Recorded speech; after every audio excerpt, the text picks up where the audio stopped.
Mas então, passo a palavra para a Cris e ela vai começar a palestra. Obrigada. Então, eu vou começando aqui só para ilustrar, né? Esse aqui é o termo de rescisão, né? Eu acredito que esteja todo mundo familiarizado. Ele foi atualizado em 2012, né? Pela portaria ali. E agora, a única diferencial, a novidade é que ele discrimina as férias, né? Existem as férias durante o contrato, as férias rescisórias. Ele é mais detalhado e tem outros detalhamentos. Se algum dia algum cliente chegar para vocês e falar assim, doutora, faz o termo de rescisão para mim, não precisa ir atrás de contador, não, esse termo está, por isso que eu coloquei ali, está no site do MTE, é só baixar lá, já tem o PDF, vocês preenchem para o cliente, ainda cobra uma consultoria, né, lógico, né, e calcula, a hora que vocês acabar essa palestra, creia em Deus que vocês vão conseguir preencher esse termo de TSCT, né, o termo de rescisão, completamente. E também, no final, eu sei que está todo mundo preocupado em anotar, no final, no último slide, é que eu ponho no último, o pessoal fica até o final. Mas no último slide tem o meu e-mail. Quem quiser esse material, me manda um e-mail, eu respondo e mando, não tem problema nenhum, tá? Não se preocupem. Se quiser passar para amigo também pode passar, isso aí é público, estou autorizando aqui a fazer o que quiser. Né? Só não mudar, né? Pelo amor. Pode passar. Então, vamos começar falando de saldo de salário, né? O saldo de salário é a principal verba da rescisão, né, que é o salário que a pessoa trabalhou no último mês. Geralmente, esse último mês não é inteiro, então ele não vai ganhar o salário inteiro. Ele vai ganhar proporcional aos dias que ele trabalhou. Qual é a peculiaridade do saldo de salário? Existem vários tipos, eu acredito que são 6 ou 7 tipos de salário. Tem salário por obra, tem salário por tempo parcial, tem salário por comissionado simples, tem vários tipos de salário. Os principais é o quê? É o horista e o mensalista, certo? Qual a diferença do horista para o mensalista? O horista, ele ganha por hora, aí vai vir no salário dele, tantos reais por hora. Aí você tem que saber, se ele trabalhou 15 dias, você tem que saber quantas horas dá esses 15 dias. Cada dia de trabalho são 7,33 horas. Não é 7 horas e 33 minutos, é 7,33 horas decimais. Isso é número decimal.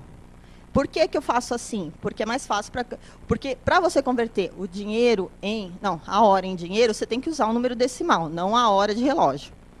Entendeu? Então, cada dia de trabalho é 7, você pega aquela hora que consta do holerite dele, multiplica por 7,33 e vai dar um dia. Aí você faz vezes quantos dias ele trabalhou no último mês de salário. Entendeu? O mensalista, você divide por 30, vai calcular pela quantidade de dias que ele trabalhou. Aí, qual é a peculiaridade? Embaixo, multiplica essa quantidade de dias trabalhados e acrescente o DSRs.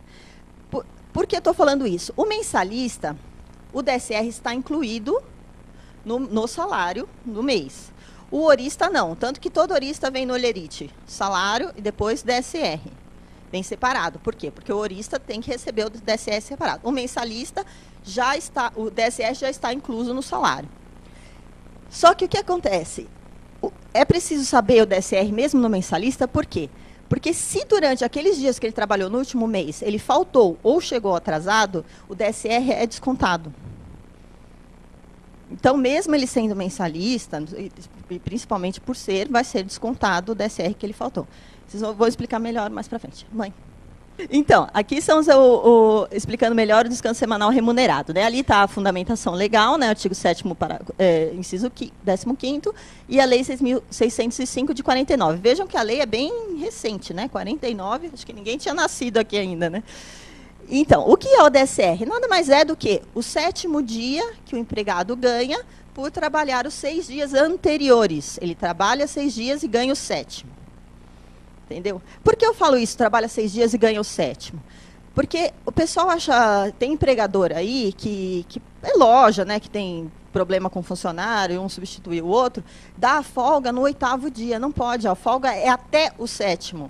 Se ele não tem funcionário, ele tem que dar folga ou no 5º, ou no 6º, ou no 4º, não no 8º, porque o 8º já é outra semana.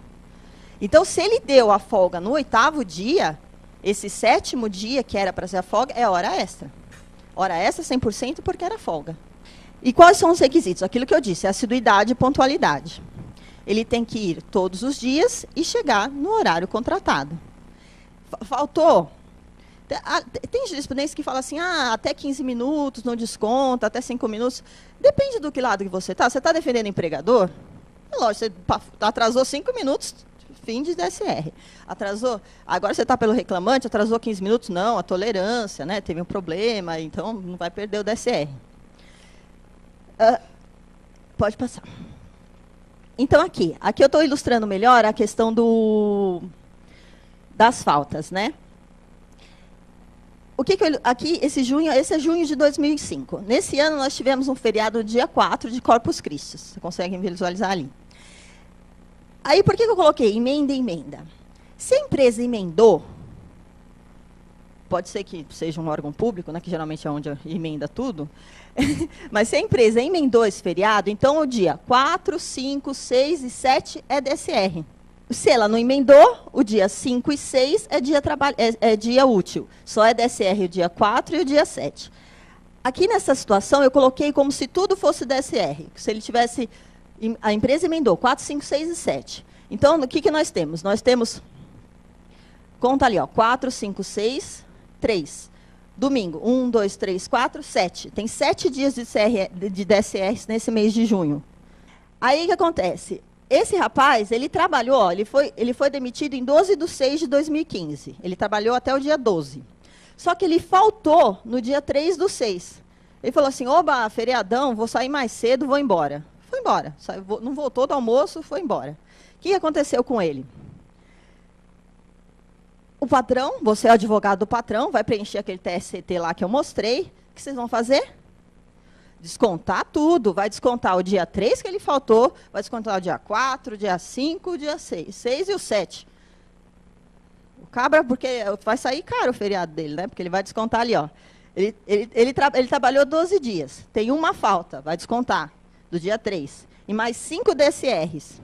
Vai sobrar para ele 7 dias de saldo de salário.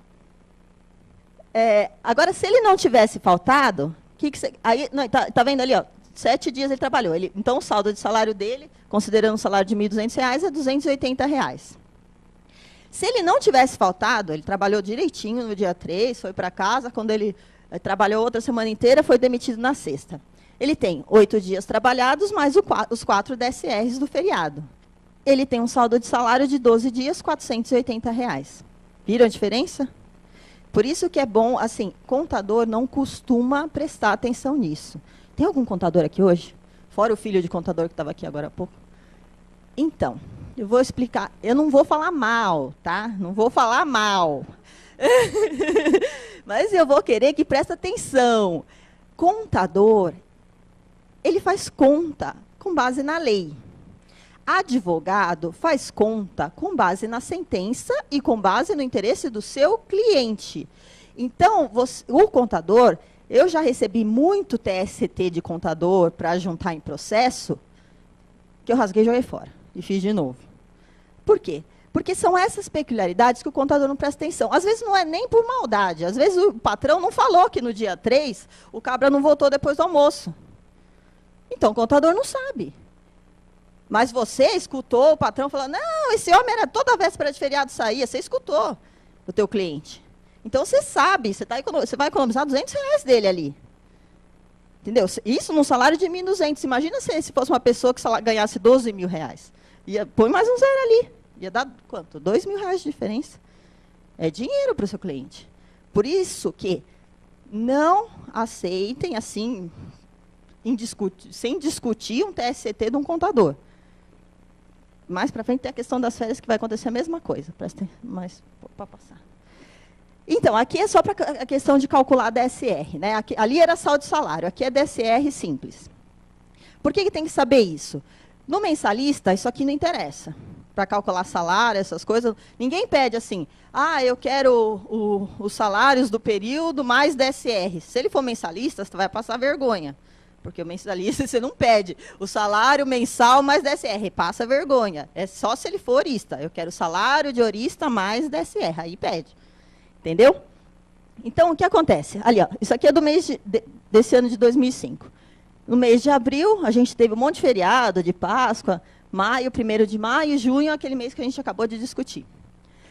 Aí, por que está ali, ó, dias trabalhados, 24 ou 23? Dia DSR 6 ou 7. Por quê? Porque depende de quem é o seu cliente. De novo, se você está pelo reclamante, quanto maior a quantidade de DSRs, mais dinheiro ele vai ganhar. Se você está pela reclamada, menos DSR, é lógico. Você vai, né, você vai pagar menos dia que ele não trabalhou. Por quê? Por que eu falo isso?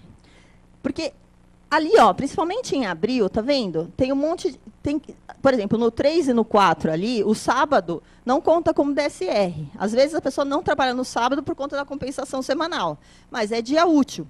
Só que nesse caso ali, ó, no dia 3, 4 e 5, foi uma emenda, óbvio que foi. No feriado no dia 3, foi uma emenda. Então, o 4 entra como DSR se você estiver pelo reclamante. Se você estiver pela reclamada, você vai contar qual? Só o 3 e o 5. Entendeu? Por quê? Porque você contando menos DSR, você aumenta o divisor. O que é o divisor? Os dias trabalhados. Você vai pegar o salário do mês, do horista, dividir por 24 e multiplicar por 6. Quanto maior o divisor, menor vai ser o valor dia do DSR, não é? Então, dependendo de quem você está, vocês têm que ter... Por exemplo, o junho tem aquela questão, emendou 4, 5, 6 e 7. Se você estiver pela reclamada, você joga só o 4 e o 7 lá. Se você estiver pelo reclamante, você já joga tudo, porque aí o divisor, ó, vai para 23. Vai dividir o salário por 23, vai ficar... Aqui, ó, tá vendo ali ó, a diferença? Ó? Peguei o mês de abril, dias trabalhados 24, dias trabalhados 23. Tá vendo a diferença que dá? Ali embaixo, quando você calcula? Então, ali, ó, a gente está calculando pelo reclamante. Aqui, a gente está calculando pela reclamada. E isso num salário, hora de R$12. Tem gente aí que ganha 50, né, 60 por hora, dá diferença, né? Pode passar. Então, o DSR, ele entra para... Sempre, quando vai pedir hora extra, você pede reflexo em DSR, bababá, aquele negócio padrão, né? Então, esse cálculo aqui, você usa para fazer a hora extra também. Eu costumo, todo ano, imprimir uma tabelinha, um calendáriozinho. Sempre tem aqueles calendáriozinho que vem dentro da agenda, você rasga a folha assim, e vai guardando, faz uma coleção. Aí já vai escrevendo embaixo, assim, que nem eu escrevi naquele outro, 23 por 6, 24 por 6, e já vai deixando a tabelinha pronta. Aí depois vocês, não sei, se quiser montar uma tabela de Excel, depois você só alimenta e vai calculando automaticamente. Quiser fazer na mão, também não tem problema. Mas, por exemplo, ali ó, onde está escrito salário hora, você já põe o valor da hora extra.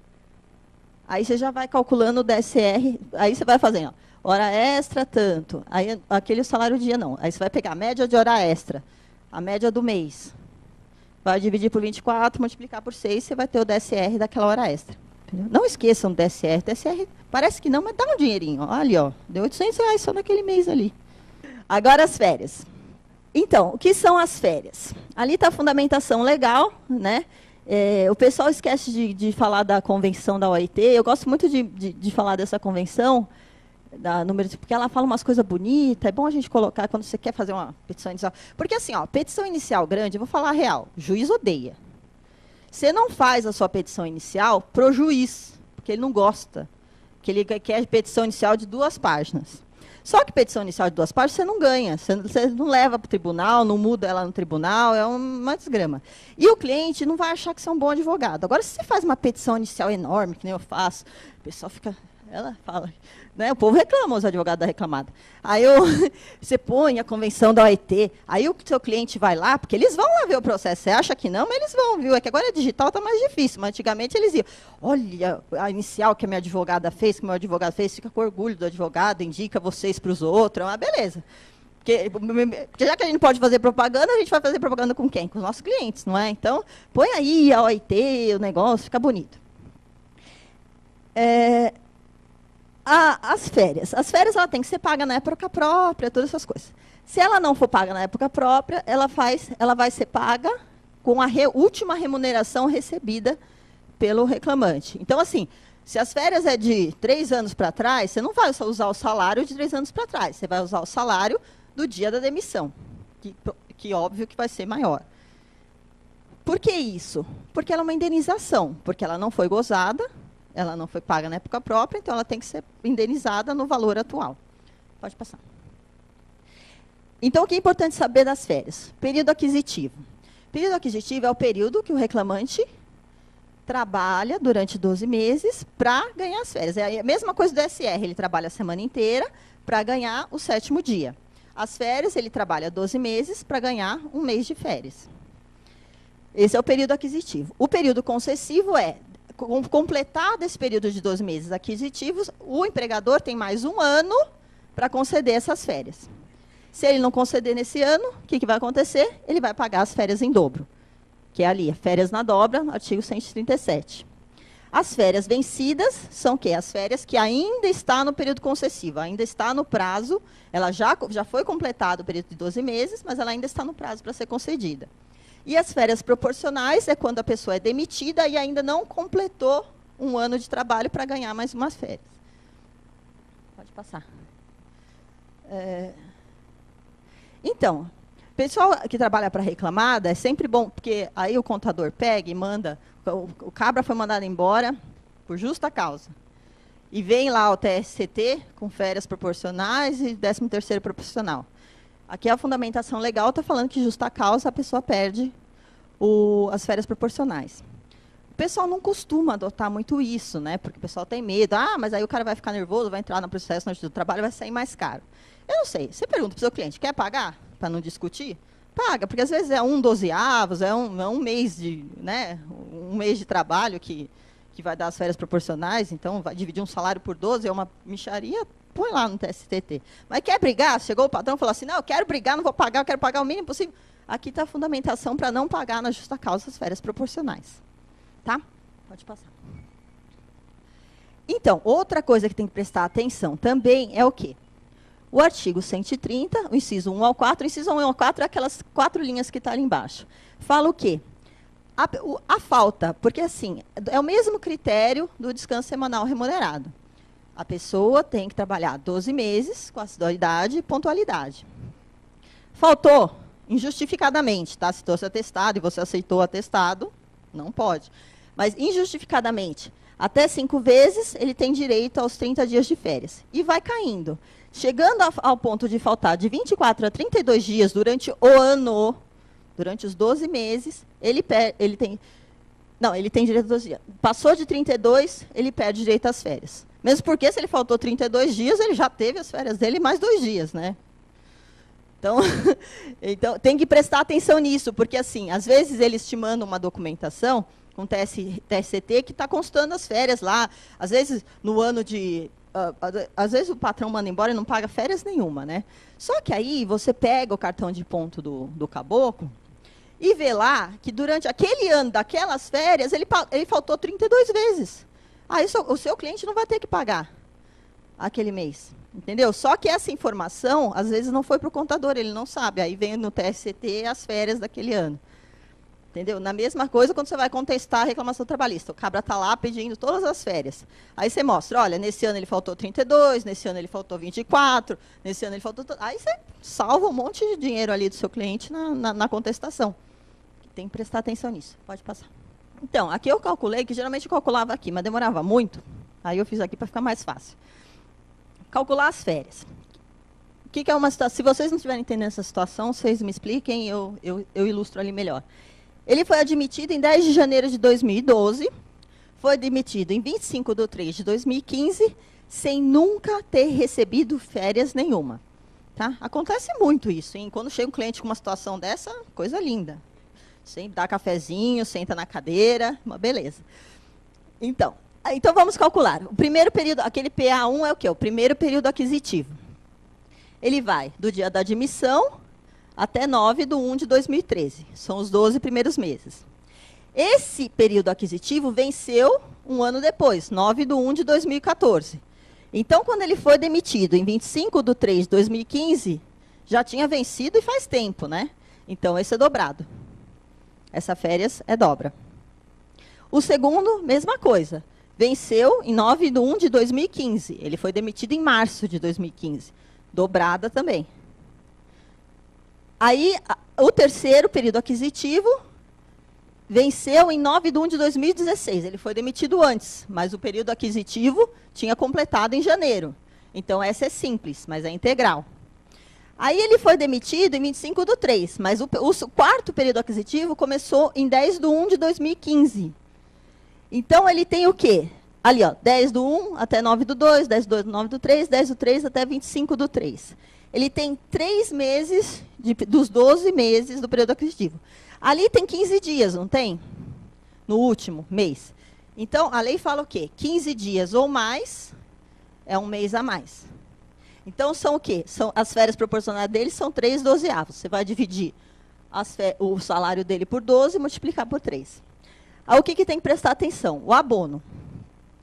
Ali está fácil, né? Porque você pega 1.000, divide por 3, você sabe que é um terço ali, é 3, 3, 3, 3, 3, 3, e você soma, dá 1.333 o salário com o abono das férias. Mas se fosse um número, tem gente que recebe 3.452,25, aquela coisa horrorosa. Aí você vai fazer o quê? Vai dividir por 3, pegar esse número, multiplicar, não, demora muito. A conta fácil, o que é? Você pega o salário de 1.000, divide por 3 e multiplica por 4 na calculadora, certo? Está pronto o salário com o adicional do abono de 1/3. Esse é vício de cálculo, né? Só para ficar mais fácil. Vocês entenderam? Nossa, tá tanta gente com cara de paisagem que eu estou ficando desesperada. Não, vocês entenderam isso aqui? Porque aqui, eu vou dividir por 3, vou pegar uma parte, vou multiplicar por 4, vou ter as 3 partes, mais uma, que é 1/3. Certo? Isso é só para adicionar. Então, aí eu calculei ali, né, já com o adicional, o quê? O primeiro período dá 2.000, 2.000, o terceiro período 1.300, que é simples, e mais os 3 meses, os 3/12 do quarto período. Ele tem um total de férias ali de 6.999,99. Do dia que ele foi admitido até o dia que foi demitido. Dúvida de férias? Porque assim, ó, o abono é o quê? É 1/3, certo? A pessoa, quando recebe as férias, ela recebe o salário mais o abono, certo? O salário dele é 1.000, certo? Quanto é o abono? É 1/3. Você vai pegar esse 1.000 e dividir por 3, certo? Esse 1/3, ele vai ser somado a outro 3/3, que é o salário, não é? Vai dar o quê? 4/3. Essa é a conta. Você vai dividir por 3 e multiplicar por 4. É só para facilitar na calculadora, entendeu? Você pode fazer, se você quiser, tiver com, né, quer ter certeza, você pega o salário dele, divide por 3. Vai dar 333,33. Certo? Aí você pega esse 1.000, que é o salário dele, mais o terço, vai dar as férias de 1.333,33. É que aqui essa conta é fácil, mas às vezes o cabra chega com um salário malucão, assim, cheio de número diferente. Se você fizer assim na calculadora, põe o salário dele, divide por 3 e multiplica por 4, já vai vir uma conta só. Precisa fazer 2, 3 contas para chegar no... Entendeu? O 13º salário. A diferença do 13º para as férias é que o período aquisitivo não é do dia da admissão, é no ano, é o 1º de janeiro. Entendeu? Então, o que acontece? Tem sempre 2 13º proporcionais num contrato de trabalho. Por quê? É um do ano que ele foi demitido, né, se ele não foi admitido no dia 1º de janeiro, e outro na demissão, se ele não foi demitido no dia 31 de dezembro. Entendeu?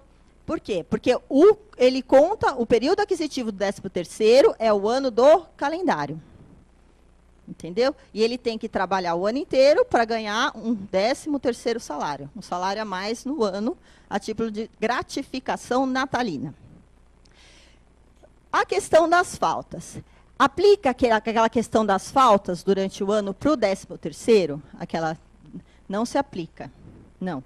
O que, se você tiver pela reclamada e quiser ser briguento e tiver um reclamante mala, o que tem jurisprudência que admite que, se durante o mês, um mês só, houver mais de 15 faltas, entende-se que ele perde aquele 1/12 daquele mês. Por quê? Porque não houve o trabalho no mês.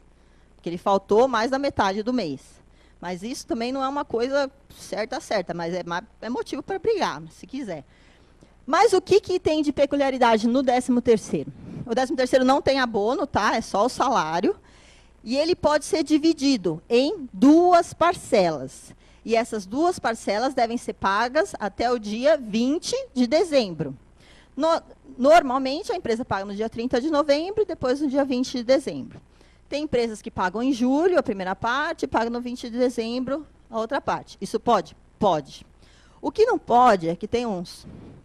Não sei se foi ideia de contador ou se foi ideia do próprio empresário que ficou doido. E divide o 13º no ano todo. Isso não pode. Se chegou um reclamante e falou assim, não, eu recebo o 13º. Eu já vi o Leri, tipo assim, 1/12 do 13º salário. Todo mês ele recebe 1/12 do 13º. Pode? Não pode. A gratificação é natalina. É para o nego comprar o peru, né? A farofa, a champanhe lá, a cidra cerezer. Se ele receber durante o ano, a hora que chegar no final do ano, não dá para comprar nem a farofa, né? Vai fartar. Então, perde o quê? A natureza do título. Então, não pode. Tudo que desconstitui o título trabalhista implica em pagou mal, vai pagar de novo. Vai pagar de novo, então vocês falam assim, faz o pedido lá. 13º, nulidade daquilo ali, e eu quero o 13º de novo. Entendeu? Próximo. Aqui, ó, essa aqui é a fundamentação legal para caso de justa causa não pagar o 13º proporcional. Tá? O aviso prévio, o que é? É a indenização pela despedida desmotivada ou pelo pedido de demissão. É o quê? É um prazo de 1 mês que o empregador e o empregado, né, se trocam mutuamente para dar tempo dele ser substituído, em tese, para ele ser substituído no emprego. Na maioria dos casos, esse aviso prévio é indenizado, porque quando o patrão manda embora, ou quando o empregado pede demissão, é porque um não aguenta mais ver a cara do outro. Então, ele recebe indenizado. Só que o que tem que prestar atenção, principalmente na hora de fazer a baixa na carteira e de colocar no TSCT? Tem que constar a data do aviso prévio, sem ser o mesmo que tenha sido indenizado, tem que constar esse mês a mais. Por quê? Porque ele dá reflexo em 13º, em férias, em fundo de garantia, blá, blá, blá, tudo aquelas coisas. Então, ele integra o salário, o contrato de trabalho para todos os efeitos. Por que eu estou frisando isso? Tem muita gente que dá baixa na carteira no dia da demissão. Aí depois tem que o cabra entrar em reclamação trabalhista, o juiz vai falar, retifique a demissão para integrar o aviso prévio. Aí você vai lá e borroca tudo a carteira do moço, aí fica bravo, pede dano moral, um monte de coisa. Então, só toma cuidado. Na hora que o contador for fazer, você sabe que o contador tem mania de botar só o dia da demissão, avisa. Não, é para colocar a data. Pra você ter uma ideia, é cada uma que a gente vê, meu cliente faz direitinho, porque, modéstia à parte, eu ensinei. Colocou lá. Você acredita que o caboclo entrou com a reclamação trabalhista falando que ele não foi demitido naquele dia, que ele foi demitido um dia antes, um mês antes? Eu tive que contestar falando que ele estava pedindo uma coisa errada. Primeiro que ele pediu 1 mês a menos de contrato, que é uma coisa maluca, né? Quem quer 1 mês a menos de contrato? E segundo, entendeu? Eu fiz o certo é colocar o mês, mas é cada uma. Então, por favor, hein, presta atenção. Não vai me pedir, falar assim, não, ele foi demitido 1 mês antes, eu quero dando moral, porque escreveu errado na carteira, pelo amor de Deus, eu já vi isso. Tem advogado bem doido por aí, hein? Tem que tomar cuidado. Não. Aí, o que acontece? Tem aquela lei que já não é mais tão nova, né, de 2011, que fala do aviso prévio proporcional, que dá 3 dias a mais de aviso prévio por ano de trabalho completo. Entendeu? Ele tem que, quem trabalhou mais de 1 ano passa a ter 3 dias a mais por cada ano de trabalho. Por quê? Porque, em tese, quanto mais tempo ele ficar da empresa, mais velho ele vai ser, mais difícil vai ser a sua recolocação profissional. Então, o teto é o quê? 60 dias, ou seja, 20 anos de trabalho. Se o empregado ele trabalhou 20 anos naquela empresa, ele já não é um mocinho mais. Para ele ser colocado de novo no trabalho, ele vai demorar muito mais. Por isso que ele precisa, esse é o fundamento da lei, não estou falando que é o que eu acho. Ele precisa de mais tempo para se recolocar no mercado. E por que é importante sempre pedir, além do dinheiro que vai dar, né, porque no caso de 20 anos vai dar 2 avisos prévios a mais, o quê? Às vezes, o reclamante come bola. Às vezes, o cara está velhinho, ele ficou lá. Ai, meu Deus, já passou os 2 anos do dia da demissão dele. Já está prescrito o processo. Só que o aviso prévio integra o contrato de trabalho para todos os efeitos. Às vezes, você consegue 60 dias a mais para salvar na prescrição. Você faz uma preliminar lá de integralização do aviso prévio, porque ele trabalhou 20 anos, sei o quê, dá uma, né, um somebody love ali e consegue, às vezes, salvar o processo por conta desses 60 dias a mais que você pediu, além do dinheiro. E fora que eu sempre peço 60 dias a mais, mais 2 avos de férias, mais 2 avos, os reflexos, 13º. Não pode esquecer. Ah, aqui tá falando, tem uma súmula que fala assim, aqui quando você quer ficar briguento, né, fala de culpa recíproca. Eu nunca vi ninguém ser demitido por culpa recíproca, mas existe, está aí. E se for culpa recíproca, rescisão do contrato, o aviso prévio é cada um arca com 50%, ou seja, o empregador só paga 50%. Outra coisa que também eu esqueci de falar no anterior é o seguinte, não precisa pôr, não.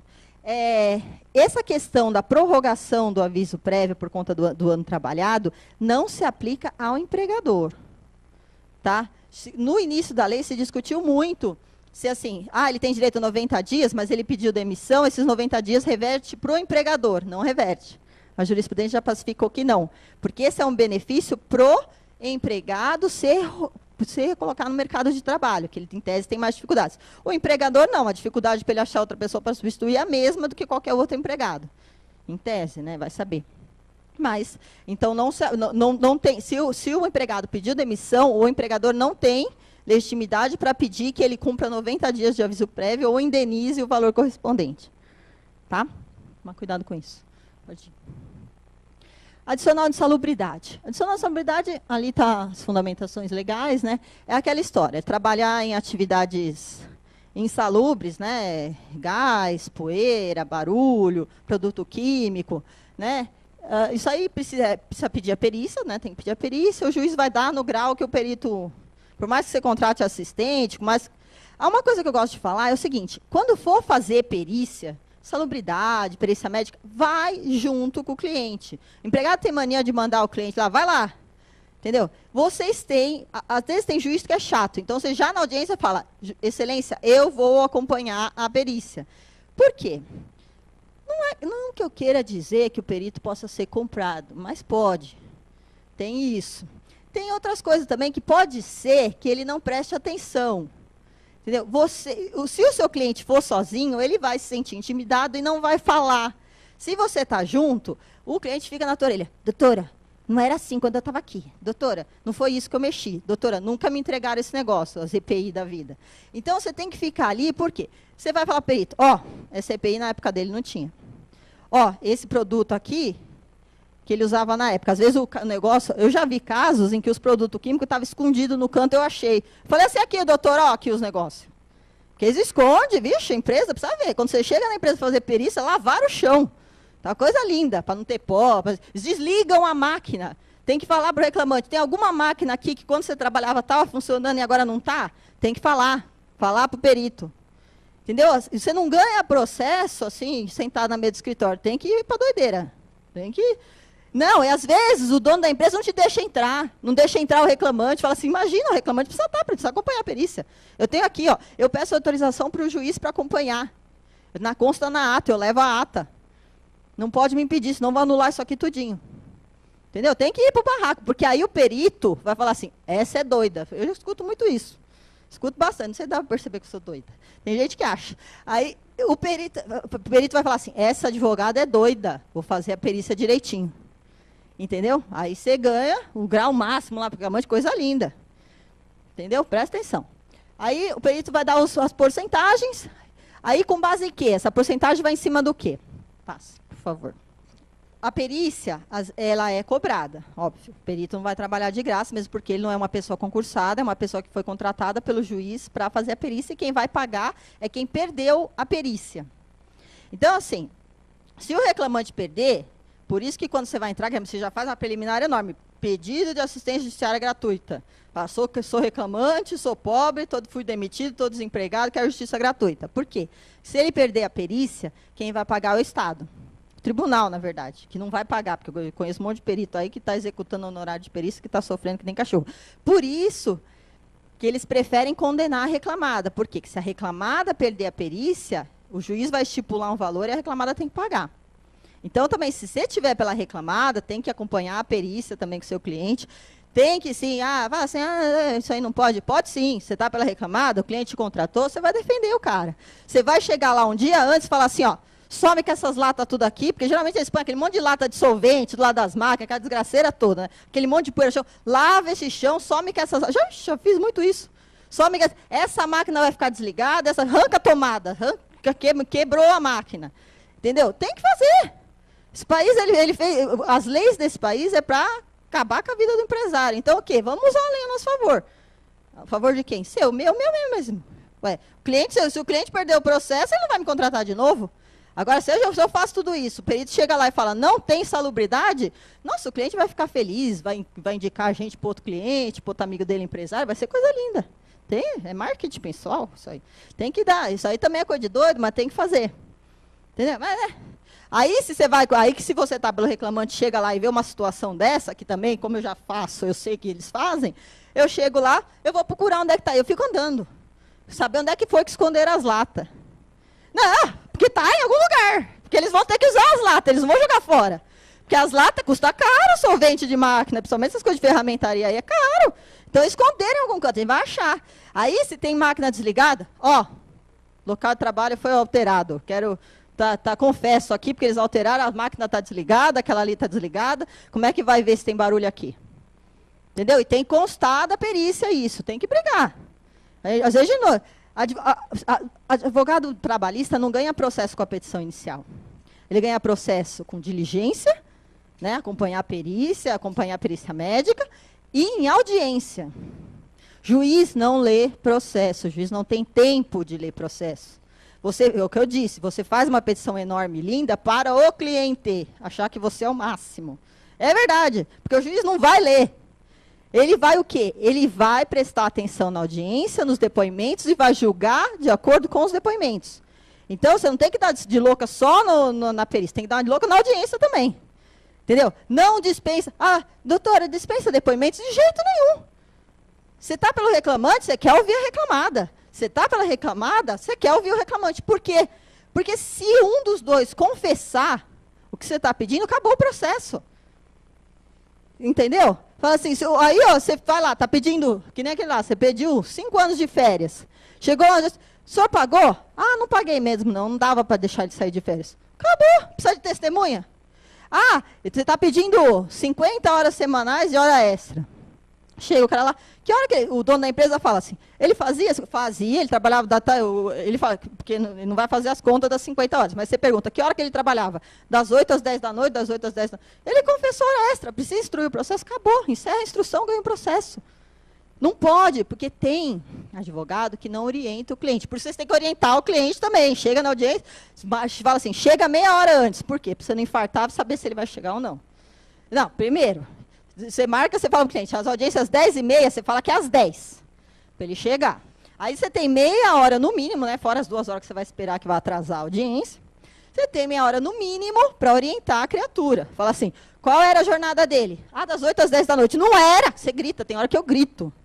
Não, porque eles não, mas eu quero falar a verdade. Isso, você quer? Então eu vou sair andando. Você perde o processo, paga logo e sai andando.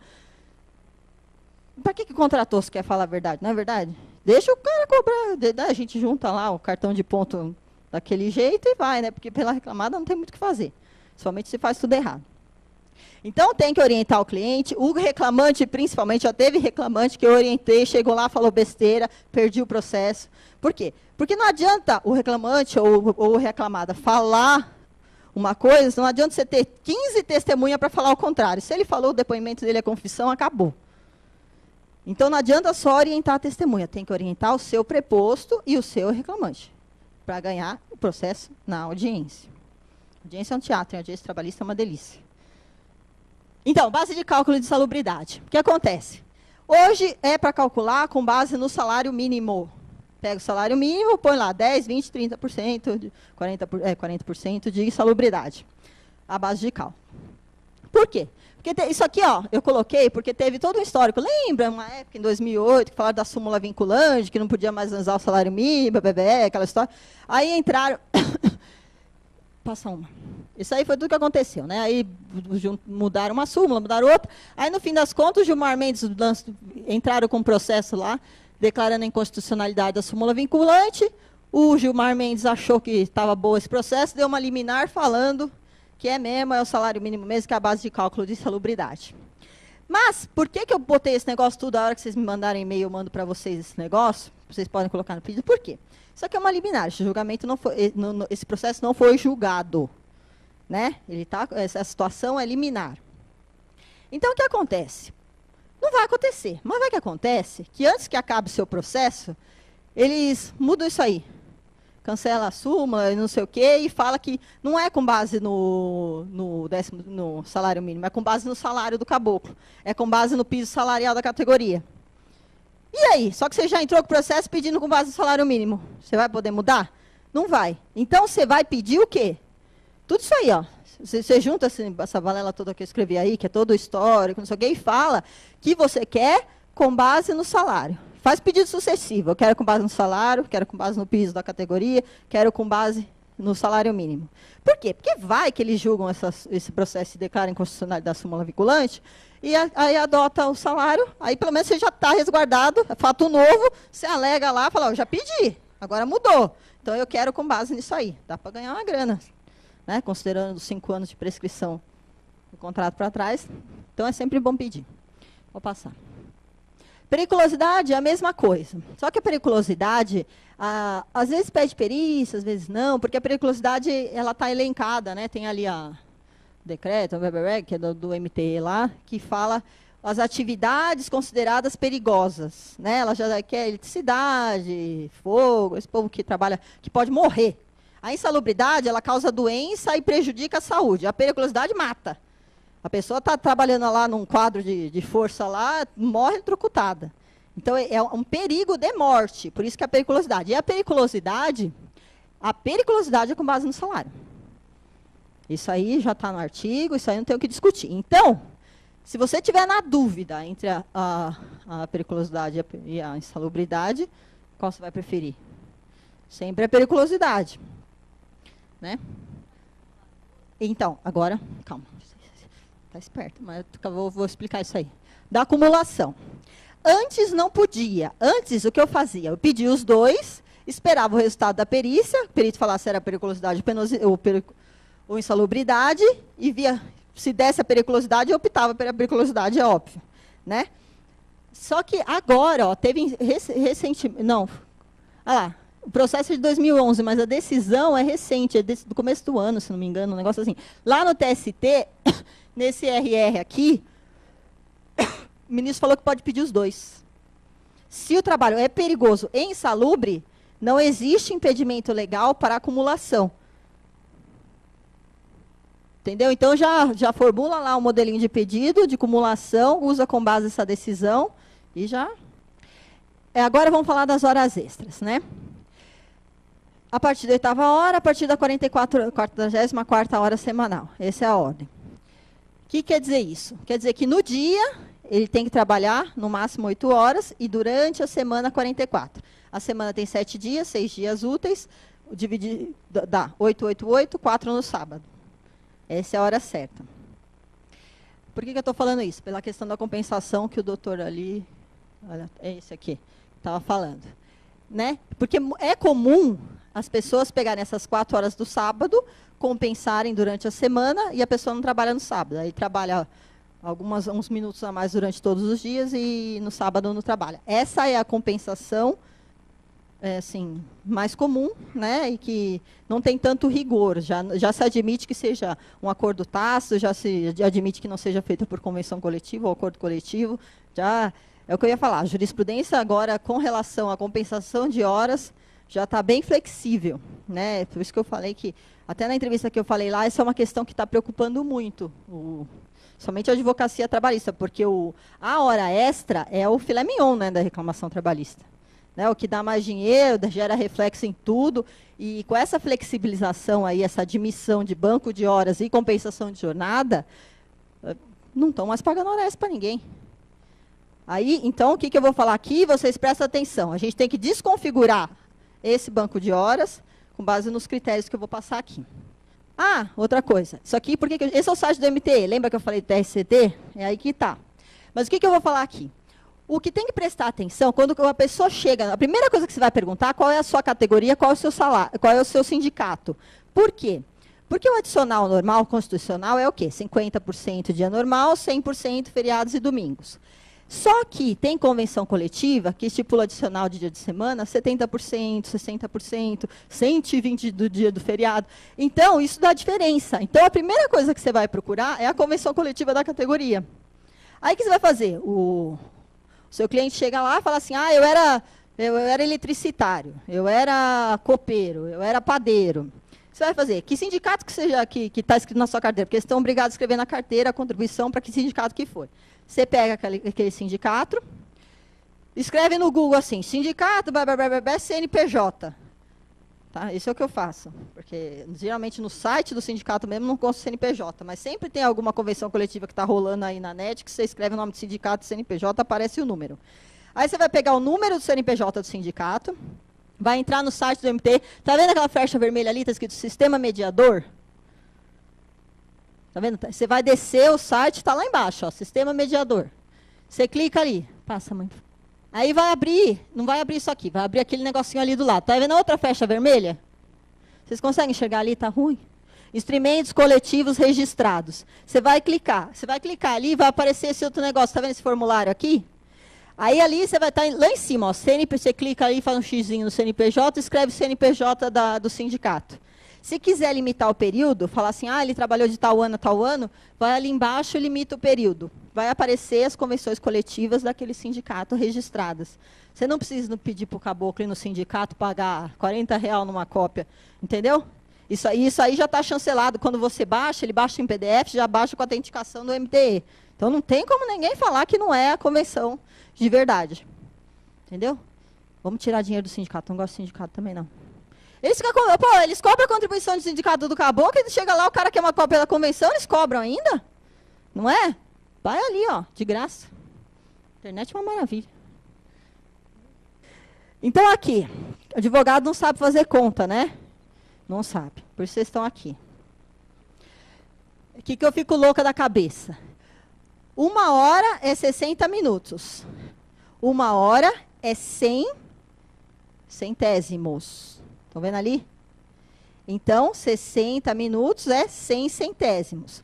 Para transformar R$1, a pessoa ganha R$1 por hora, trabalha 1 hora, ganha R$1. A pessoa trabalha meia hora, ganha 50 centavos. A pessoa trabalha 33 minutos, ganha?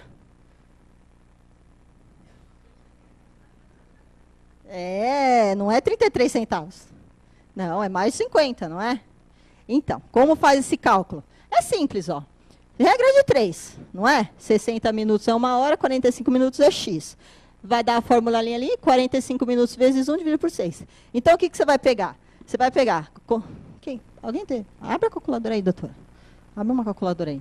33 minutos dividido por 60. Quanto vai dar? 55 centavos, então. É o quanto valia se valia R$1 por hora. Entendeu? Isso é transformar a hora em minutos em dinheiro. Por isso que é importante prestar atenção que você não pega, tá lá escrito, ele tinha 52 horas,35 hora extra. 35 minutos. Não era 35 centavos, é 55 centavos. Tem que fazer essa transformação antes, você tem que pegar a hora, transformar em decimal e depois multiplicar pelo salário hora. Com um adicional. É assim que calcula a hora extra. Show? Então, vai. Aqui, eu estou dando um exemplo, né?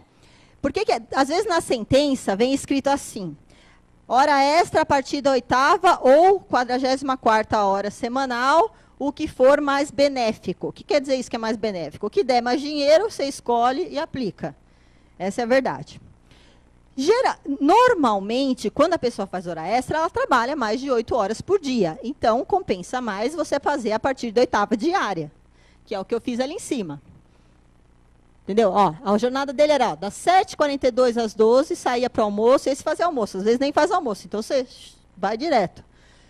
Das 13h às 20h55.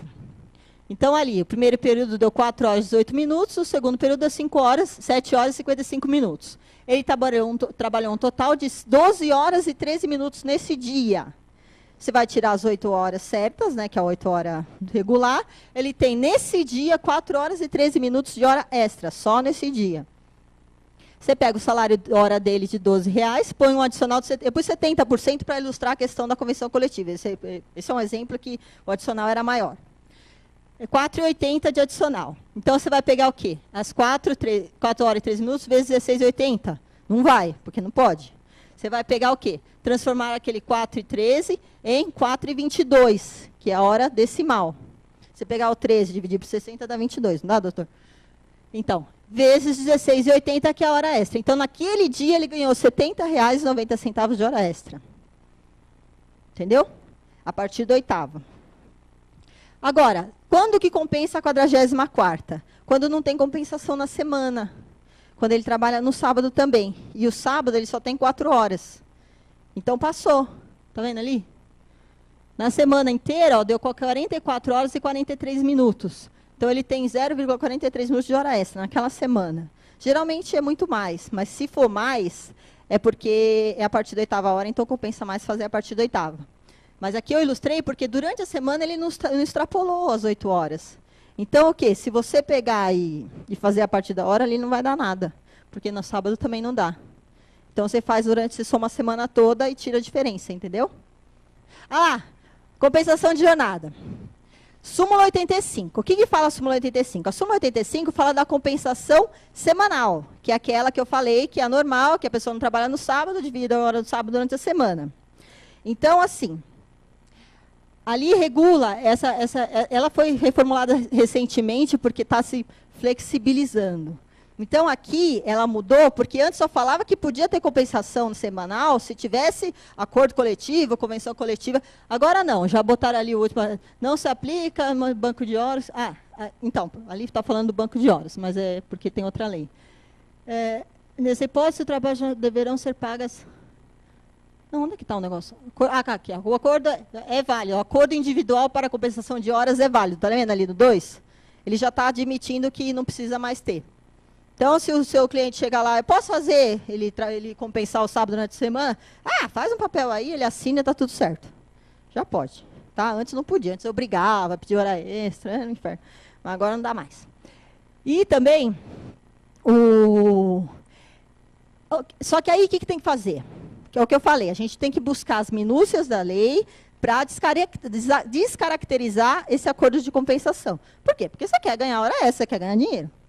Então, o que acontece? Se ele existe um acordo de compensação para compensar o sábado durante a semana, só que todo sábado o reclamante trabalha. E trabalha 8 horas. É compensação isso? Não. Então, o quê? Ele trabalhou a mais durante a semana, porque, em tese, ele estaria compensando o sábado, e trabalhou a mais no sábado. É tudo hora extra. Você descaracteriza, a partir da 4ª do sábado é hora extra, a partir da 8ª durante a semana é hora extra. Por quê? Porque ali, está falando ali, a súmula 85. A prestação de horas extras habituais descaracteriza o acordo de compensação. Isso é o acordo de compensação sem norma coletiva e individual. Sem acordo coletivo. Por quê? Ali está falando assim, não se aplica banco de horas. Banco de horas é um outro tipo de compensação. Que inventaram agora, então, que é o que está dando problema, que nós vamos ficar pobres se eles não deixarem nós ganhar hora extra, e o empregado não ganhar hora extra. Passa, mãe, por favor. O que aconteceu? Olha lá, essa lei de 98, 9.601, alterou o artigo 59. Ninguém dava bola para isso aí, agora a jurisprudência está dando bola para isso aí. Ali está falando, 120 dias. Que esse banco de... O que é o banco de horas? A pessoa vai trabalhando a mais durante uns certos dias e depois ela folga um outro, não vem, né? Ou junta esses dias nas férias e aumenta as férias da pessoa. Isso é o banco de horas. Ali estava falando em 120 dias. Hoje já se admite 1 ano para compensar esse banco de horas. Entendeu? Só que é um absurdo, né? Quer dizer que, em tese, a pessoa pode ficar 1 ano fazendo hora extra que nem um louco, não tirando férias, não tirando folga, não tirando nada, e depois, lá no final, ele fica 60 dias fora, é isso? Sem trabalhar. Já vai ficar 60 dias no hospital tratando o estresse, né? Vai para um spa, alguma coisa, porque a jornada de trabalho legal é uma norma de medicina e segurança do trabalho, e isso aí está desvirtuando. Está impondo ao empregado uma jornada de trabalho excessiva, estressante. Né? Ali está falando, né? Na hipótese de rescisão, se tiver saldo de banco de horas, não é a hora do período da hora extra, da época que é do salário da época da rescisão, porque do mesmo jeito que as férias e aviso prévio e tudo mais, é indenizatório. Então, é o salário a base do salário. E presta atenção no adicional também. Aí, o que acontece? A Constituição fala que é permitido 2 horas extras diárias, ou seja, ali está falando, ó, 10 horas diárias é o máximo. Então, não tem que se falar em banco de horas de caboclo que trabalha 16 horas por dia. Pode trabalhar 16 horas por dia? Não é. Então, não existe. Tá bom, quer compensar? Vai compensar as 2 horas a mais, o resto é hora extra. Porque não pode. Aqui está falando em 2 horas diárias, 10 horas no máximo, para entrar no banco de hora. Então, se ele trabalhar 16 horas, você não vai entrar às 8 horas no banco de horas. Vai entrar 6. Não, vai entrar 2. As outras 6 tem que pagar. E tem que pagar no mês. Porque é quando vence. A hora extra vence no mês, não vence? Então, DSR vence na semana. A compensação inicial, que é aquela que eu falei anteriormente, é da semana. Agora, falar em um ano, então, para ser aplicado, para ser válido esse um ano, tem que preencher todos os requisitos. É habitual? É uma hora extra habitual? Descaracterizou, desconfigura, nulidade do banco de horas. Passou de 2 horas por dia? Descaracterizou, nulidade, banco de horas. Pede tudo hora extra. Entendeu? Inclusive as que já foram compensadas, não vai esquecer. Porque vai assim, porque durante o contrato ele compensou. Escambau. Foi a arbitrariedade do empregador, deixou ele faltar, pagou, problema dele. É hora extra, o que interessa é aquele dia, a partir da 8ª hora, recebeu. Se compensou depois, se não compensou, o banco de horas é nulo, não vale nada. Pede tudo, dos últimos 5 anos. Entendeu? Vocês estão comigo? Muito bem. Pode ir. Bom, esses são os tipos de intervalo, né? Eu sempre, assim, porque não é hora extra em si. É uma indenização no valor da hora extra. Então, o que tem? Intervalo intrajornada. Passou de 6 horas de trabalho por dia, o reclamante tem direito a 1 hora de intervalo. Não gozou a 1 hora inteira, ele tem direito à indenização da hora inteira. Se ele gozou meia hora, não é a outra meia hora que ele vai ser indenizado na hora inteira. Por quê? Porque é uma norma de medicina e segurança do trabalho. Quer dizer o quê? Ele tem que ter tempo de comer, tem tempo de ir no banheiro, escovar o dente, fazer outras coisas. Então, às vezes tem uns que tiram uma sonequinha lá debaixo da árvore, no jardim da empresa. Entendeu? É 1 hora para ele descansar. E ele precisa de 1 hora inteira para descansar. E essa hora é indivisível. Se ele teve meia hora, alguma dessas coisas ele não fez. Ou ele não escovou o dente, ou ele não foi no banheiro, ou ele não tirou a sonequinha dele. Então, ele não fez a rotina que ele precisava para se restabelecer, para voltar depois do almoço. Então, ela tem que ser indenizada inteira. Por que eu estou falando isso? Porque agora tem um intervalo interjornada. Pode passar, mãe. Que é o intervalo interjornada. Entre uma jornada e outra, ele tem direito a 11 horas de intervalo. Ele tem que sair da empresa e voltar 11 horas depois para começar a próxima jornada. É comum isso, a pessoa voltar antes das 11 horas? É bem comum. Principalmente para segurança, pessoal de TI, nossa, às vezes chama de madrugada, às vezes dobra o turno, é um absurdo. Aí o que acontece? Ali está falando assim, ó, tem essa OJ, né, 355. Olhei ontem, ainda está lá, firme e forte, a OJ 355. Eu tenho lutado contra ela bravamente, mas não está adiantando. Vocês têm que se juntar a mim. Ela fala o seguinte, aplicação analógica do 71 da CLT, parágrafo 4º. O que é essa aplicação analógica? É o princípio adotado pelo intervalo intrajornada de 1 hora. Não deu 1 hora, é o intervalo integral. Isso entende o quê? Se você não deu às 11 horas, tem que pagar às 11, não é? Por quê? Por quê? Por quê, doutora? Você está na dúvida, mas eu vou falar por quê. Imagina assim, ó. A pessoa precisa de 11 horas, por quê? Porque ela tem que voltar para casa, jantar, às vezes fazer lição com o filho, dar um chamego na mulher, ou a mulher dar um chamego no marido, dormir, descansar e acordar outro dia inteirão para ir para o trabalho. É a rotina que ele tem que fazer durante essas 11 horas. sendo que 8 horas, pelo menos, ele tem que dormir. Ele tem 3 horas para fazer tudo o resto. Se ele ficou em um jornal de 5 horas, nem dormir ele dormiu. Então, o quê? O intervalo, mesmo que de 5 horas, prestou para alguma coisa? Não prestou para nada. Então, é uma norma de medicina e segurança do trabalho? Se o cara não chamegar a mulher, o que vai acontecer com ele? Não faz a lição com o filho vai bombardeando e vai ter que pagar mais um ano de escola. Prejuízo. Não dorme, vai chegar sonado para o trabalho. Às vezes trabalha com uma prensa, alguma coisa, vai esquecer a mão lá na prensa e vai amassar os dedos dele. É uma norma de medicina e segurança do trabalho. Não é brincadeira, não é divisível. É um título único, é um intervalo de 11 horas. Não deu o intervalo inteiro? Não deu o intervalo. Não é? Então, qual que é a minha inconformidade? Ele fala que aplica a analogia do 71, ou seja, é um título único, que é a mesma coisa do outro. Só que aí depois ele escreve ali embaixo, para acabar de lascar, devendo pagar a integralidade das horas que foram subtraídas. Ele só paga a hora que não teve. Tá certo isso? Não, então o que a gente vai fazer daqui para frente? Eu já faço, às vezes eu ganho. É analogia do 71? Então é indivisível, é integral. É os 11 horas integrais, com adicional. Porque é um título único e indivisível de uma norma de medicina e segurança do trabalho, entenderam? Vocês estão comigo nessa? Fala. Muito bem. Então vai. Adicional noturno. Adicional noturno é aquela história. Trabalhador rural é diferente. Aqui a gente não eu falo muito de trabalhador rural quando eu vou no interior. Aqui é São Paulo, área urbana, adicional de 20%, horário noturno das 22 às 5, a hora reduzida é de 52 minutos e 30 segundos. O trabalhador rural não tem hora reduzida, mas o período é maior, é das 21 às 5. Tá? Essa é a única diferença. Então, eu ponho ali que a lei da nossa OAB fala que o nosso adicional noturno é 25%, hein? Não esqueça. Eu sei que advogado não processa empregador de jeito nenhum, né? Advogado é o que mais sofre e nunca processa ninguém. Então, a questão do horário reduzido. O pessoal costuma esquecer a questão do horário reduzido. O que quer dizer isso? A hora noturna, ela só dura 52 minutos e 30 segundos. Ou seja, a cada 52 minutos e 30 segundos, você já ganhou uma hora noturna. E o pessoal esquece isso.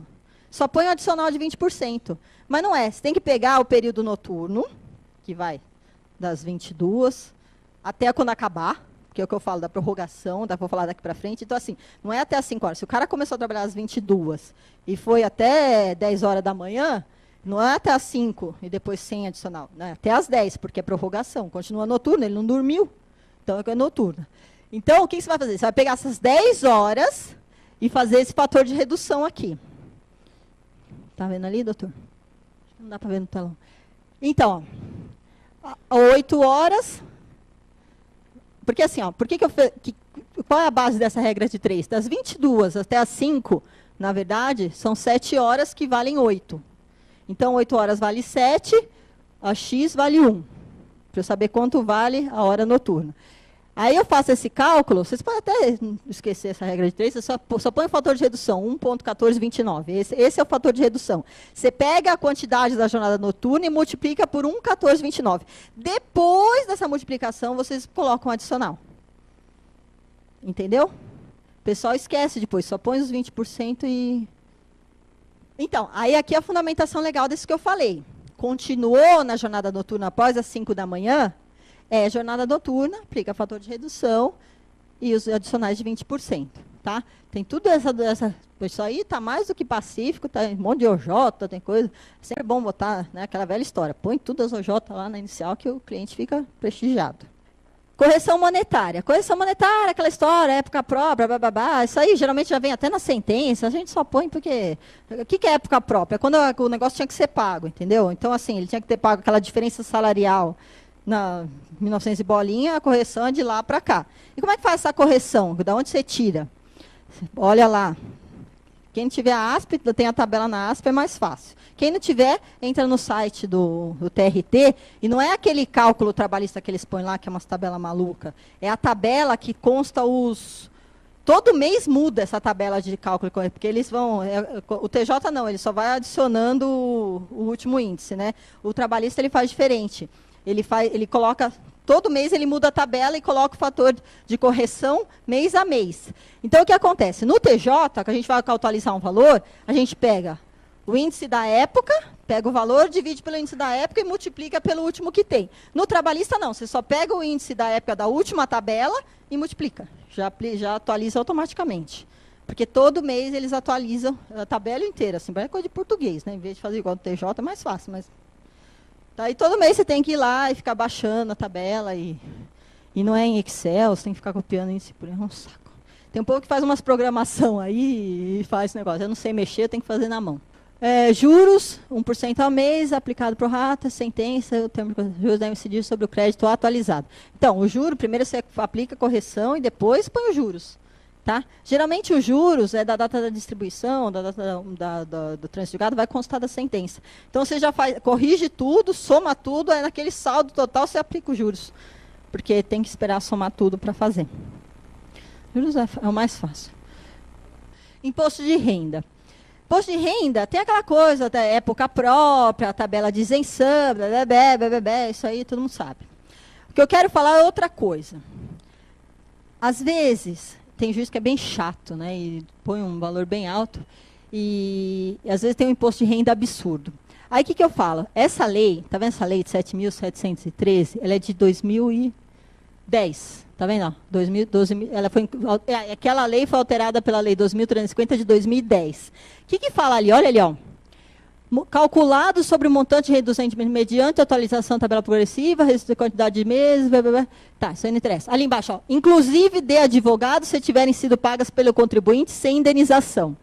Ou seja, em tese, tá? Tem pouco juiz que abraça, mas eu sempre, na hora da liquidação de sentença, quando eu apresento meus cálculos, e tem muito imposto de renda, hoje está bem menor, porque eles estão adotando essa questão da época própria, então a tabela, então já não está tão alto. Mas antigamente, eles chegavam, somavam tudo, aplicavam 27,5%, dava aquela paulada no reclamante, que ele saia até torto. Então, o que eu fazia? Eu fazia isso. Os 30% dos honorários do advogado, você junto com o contrato de honorários de 30%, que vocês não devem cobrar menos que isso, porque você tem direito, né? E os 30% não podem ser incluídos na incidência do imposto de renda. Por quê? Porque, em tese, você vai receber os 30% e vai pagar sobre os 30% que você recebeu. Ainda vai pagar 2 vezes o imposto sobre o mesmo dinheiro. E aqui está falando, ó, que poderão ser excluídas despesas do advogado. Então, da base de cálculo, se você juntar o contrato, você tira os 30% do advogado. Uma vez, isso aí aconteceu de verdade, do Wagner, né, mãe do bingo? Aí, não, já tinha descontado, né, porque ele tinha um monte de verba lá que descontou direto, 27,5%. Estava depositado para transferir. Aí, editor, foi bem na época que saiu essa lei. Fiz uma petição lá, falei assim, ó, tá falando para incluir, quero excluir os 30% do advogado na base de cálculo ali. A juiz excluiu, devolveu R$20 mil pro cara. Tirou lá, já estava para mandar para Dilma lá gastar. Na época nem sei quem era. Acho que era o Lula, sei lá, esse demônio. Aí eu... Então, não gosto de PT. E eu não gosto com conhecimento de causa que eu trabalhei em sindicato, eu sei que é um bando de safado. Então, falo mesmo. Está gravando, pode gravar. Aí eu... Então, descontou, devolveu pro cara. Ó, que beleza. Então tem que pedir. Tem juiz que não dá, ficar com preguiça de pensar, essas coisas, mas aí você agrava, né? Quem sabe lá no tribunal alguém pensa. Mas tem lei para salvar, entendeu? Não esquece de pedir. Acho que acabou, vamos ver. O e-mail está ali. Perguntas mais específicas de casos práticos, mandem neste e-mail, tá?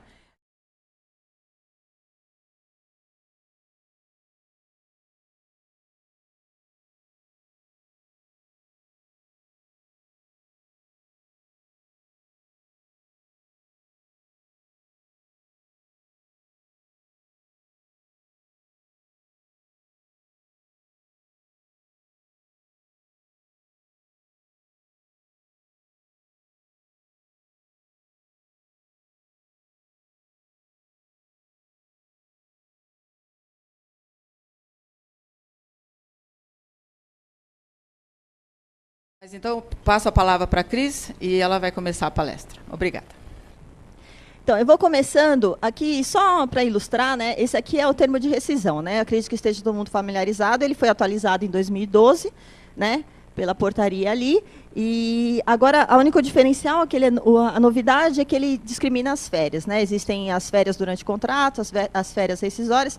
Ele é mais detalhado e tem outros detalhamentos. Se algum dia algum cliente chegar para vocês e falar assim, doutora, faz o termo de rescisão para mim, não precisa ir atrás de contador, não, esse termo está... Por isso que eu coloquei ali, está no site do MTE, é só baixar lá, já tem o PDF, vocês preenchem para o cliente, ainda cobra uma consultoria, né, lógico, né, e calcula, a hora que vocês acabar essa palestra, creio em Deus que vocês vão conseguir preencher esse termo de TSCT, né, o termo de rescisão, completamente. E também, no final, eu sei que está todo mundo preocupado em anotar, no final, no último slide, é que eu ponho no último, o pessoal fica até o final. Mas no último slide tem o meu e-mail. Quem quiser esse material, me manda um e-mail, eu respondo e mando, não tem problema nenhum, tá? Não se preocupem. Se quiser passar para amigo também pode passar, isso aí é público, estou autorizando aqui a fazer o que quiser. Né? Só não mudar, né? Pelo amor. Pode passar. Esse rapaz, ele trabalhou, ele foi demitido em 12/6/2015. Ele trabalhou até o dia 12. Só que ele faltou no dia 3/6. Ele falou assim, oba, feriadão, vou sair mais cedo, vou embora. Foi embora. Não voltou do almoço, foi embora. O que aconteceu com ele? O patrão, você é o advogado do patrão, vai preencher aquele TSCT lá que eu mostrei. O que vocês vão fazer? Descontar tudo. Vai descontar o dia 3 que ele faltou, vai descontar o dia 4, o dia 5, o dia 6. 6 e o 7. O cabra, porque vai sair caro o feriado dele, né? Porque ele vai descontar ali, ó. Ele trabalhou 12 dias. Tem uma falta, vai descontar, do dia 3. E mais 5 DSRs. Vai sobrar para ele 7 dias de saldo de salário. Agora, se ele não tivesse faltado, tá vendo ali, ó? 7 dias ele trabalhou. Então, o saldo de salário dele, considerando o salário de R$ 1.200, é R$ 280. Se ele não tivesse faltado, ele trabalhou direitinho no dia 3, foi para casa, quando ele trabalhou outra semana inteira, foi demitido na sexta. Ele tem 8 dias trabalhados, mais os 4 DSRs do feriado. Ele tem um saldo de salário de 12 dias, R$ 480. Viram a diferença? Por isso que é bom, assim, contador não costuma prestar atenção nisso. Tem algum contador aqui hoje? Fora o filho de contador que estava aqui agora há pouco. Então, eu vou explicar. Eu não vou falar mal, tá? Não vou falar mal. Mas eu vou querer que preste atenção. Contador. Então, vamos começar falando de saldo de salário, né? O saldo de salário é a principal verba da rescisão, né? Que é o salário que a pessoa trabalhou no último mês. Geralmente, esse último mês não é inteiro, então ele não vai ganhar o salário inteiro. Ele vai ganhar proporcional aos dias que ele trabalhou. Qual é a peculiaridade do saldo de salário? Existem vários tipos, eu acredito que são 6 ou 7 tipos de salário. Tem salário por obra, tem salário por tempo parcial, tem salário por comissionado simples, tem vários tipos de salário. Os principais é o quê? É o horista e o mensalista. Certo? Qual a diferença do horista para o mensalista? O horista, ele ganha por hora. Aí vai vir no salário dele, tantos reais por hora. Aí você tem que saber, se ele trabalhou 15 dias, você tem que saber quantas horas dá esses 15 dias. Cada dia de trabalho são 7,33 horas. Não é 7 horas e 33 minutos, é 7,33 horas decimais. Isso é número decimal. Por que eu faço assim? Porque é mais fácil. Porque para você converter o dinheiro a hora em dinheiro, você tem que usar um número decimal, não a hora de relógio. Entendeu? Então, cada dia de trabalho, você pega aquela hora que consta do olerite dele, multiplica por 7,33 e vai dar um dia. Aí você faz vezes quantos dias ele trabalhou no último mês de salário. Entendeu? O mensalista, você divide por 30, vai calcular pela quantidade de dias que ele trabalhou. Aí, qual é a peculiaridade? Embaixo, multiplique essa quantidade de dias trabalhados e acrescente o DSRs. Por que eu estou falando isso? O mensalista, o DSR está incluído no salário do mês. O horista não, tanto que todo horista vem no olerite, salário e depois DSR. Vem separado. Por quê? Porque o horista tem que receber o DSR separado. O mensalista, o DSR já está incluso no salário. Só que o que acontece? É preciso saber o DSR mesmo no mensalista, por quê? Porque se durante aqueles dias que ele trabalhou no último mês, ele faltou ou chegou atrasado, o DSR é descontado. Então, mesmo ele sendo mensalista, e principalmente por ser, vai ser descontado o DSR que ele faltou. Vou explicar melhor mais para frente. Mãe. Então, aqui são explicando melhor o descanso semanal remunerado. Né? Ali está a fundamentação legal, né? Artigo 7º, inciso 15º, e a Lei 6.605 de 49. Vejam que a lei é bem recente, né? 49, acho que ninguém tinha nascido aqui ainda. Né? Então, o que é o DSR? Nada mais é do que o 7º dia que o empregado ganha por trabalhar os 6 dias anteriores. Ele trabalha 6 dias e ganha o 7º. Entendeu? Por que eu falo isso, trabalha 6 dias e ganha o 7º? Porque o pessoal acha, tem empregador aí que é loja, né, que tem problema com funcionário, um substitui o outro, dá a folga no 8º dia, não pode, a folga é até o 7º. Se ele não tem funcionário, ele tem que dar folga ou no 5º, ou no 6º, ou no 4º, não no 8º, porque o 8º já é outra semana. Então, se ele deu a folga no 8º dia, esse 7º dia, que era para ser a folga, é hora extra. Hora extra 100% porque era folga. E quais são os requisitos? Aquilo que eu disse, assiduidade e pontualidade. Ele tem que ir todos os dias e chegar no horário contratado. Faltou? Tem jurisprudência que fala assim, até 15 minutos, não desconta, até 5 minutos. Depende do que lado que você está. Você está defendendo o empregador? É lógico, você atrasou 5 minutos, fim de DSR. Atrasou, agora você está pelo reclamante, atrasou 15 minutos? Não, a tolerância, né, teve um problema, então não vai perder o DSR. Pode passar. Então, aqui eu estou ilustrando melhor a questão das faltas, né? Aqui, esse é junho de 2005. Nesse ano, nós tivemos um feriado no dia 4 de Corpus Christi. Vocês conseguem visualizar ali. Aí, por que eu coloquei emenda e emenda? Se a empresa emendou, pode ser que seja um órgão público, né, que geralmente é onde emenda tudo, mas se a empresa emendou esse feriado, então o dia 4, 5, 6 e 7 é DSR. Se ela não emendou, o dia 5 e 6 é dia útil. Só é DSR o dia 4 e o dia 7. Aqui nessa situação, eu coloquei como se tudo fosse DSR. Se ele tivesse... A empresa emendou 4, 5, 6 e 7. Então, o que nós temos? Nós temos... Conta ali, ó, 4, 5, 6, 3. Domingo, 1, 2, 3, 4, 7. Tem 7 dias de DSR nesse mês de junho. Aí, o que acontece?